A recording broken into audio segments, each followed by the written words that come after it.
Downhill skiing is hard enough. Now imagine barreling down a mountain at more than 50 miles per hour while visually impaired. That's a reality for Team USA Paralympic skier Meg Gustafson. A reality her teammate, who is also her brother, helps her navigate in a way many find fascinating. With the Paralympic opening ceremony now just days away, sports producer Ryan Williamson caught up with the Minnesota siblings.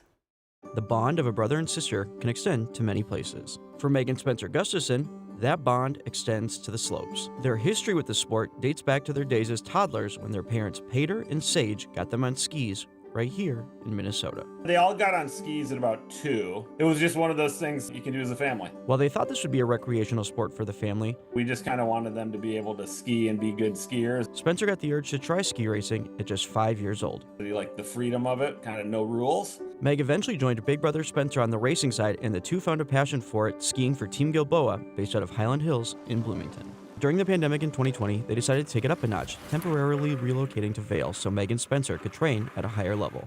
But then things took a turn. Meg's always had impaired vision since she was born. Late winter, early spring of 2021, Meg started having some vision problems where the quality of her vision started deteriorating quite a bit, and her retinas were just kind of collapsing on her. From a young age, Meg had dealt with a genetic issue called Marfan syndrome.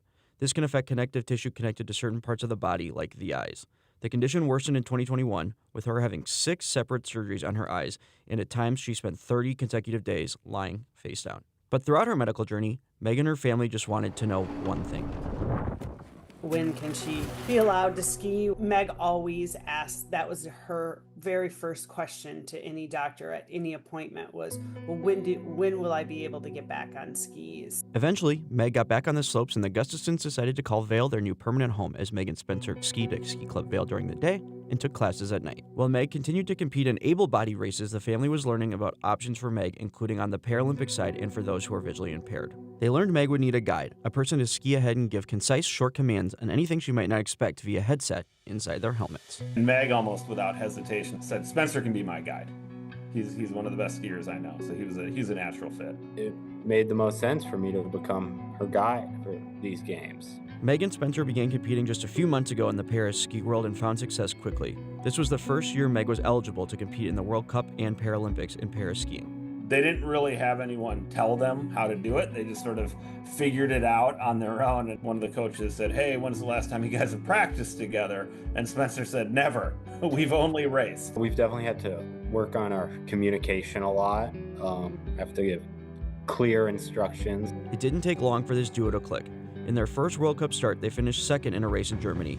That finish was good enough to qualify them for the Paralympics. I remember in the finish of the second run, looking at the board, knowing she would end up at least on the podium, and I gave her a hug and said, "You're going to the Paralympics." For most of us, it's our first time. You just want to absorb the experience, and that's what I'm going into it trying to do. While Meg makes her debut on the Paralympic stage, her brother Spencer will be with her all the way.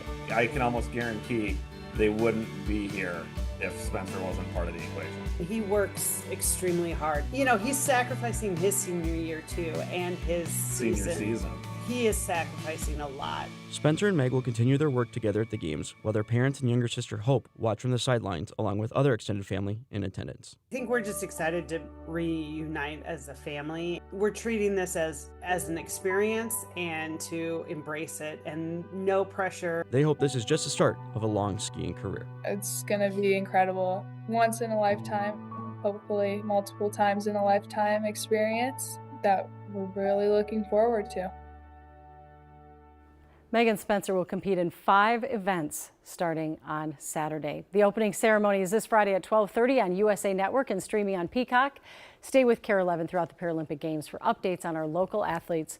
I think you'd be hard-pressed to find more impressive local athletes than that. I mean, that is beautiful. Yeah, I mean, it you have siblings in your household. We had siblings in our household, and they're fabulous girls. Love them. But I mean, this is a whole that's other a relationship. level. Yes, good for them. I'm so proud of them. Yeah, and the sacrifices that they're making too. Love it. All right, we'll be rooting for the Minnesotans out there skiing.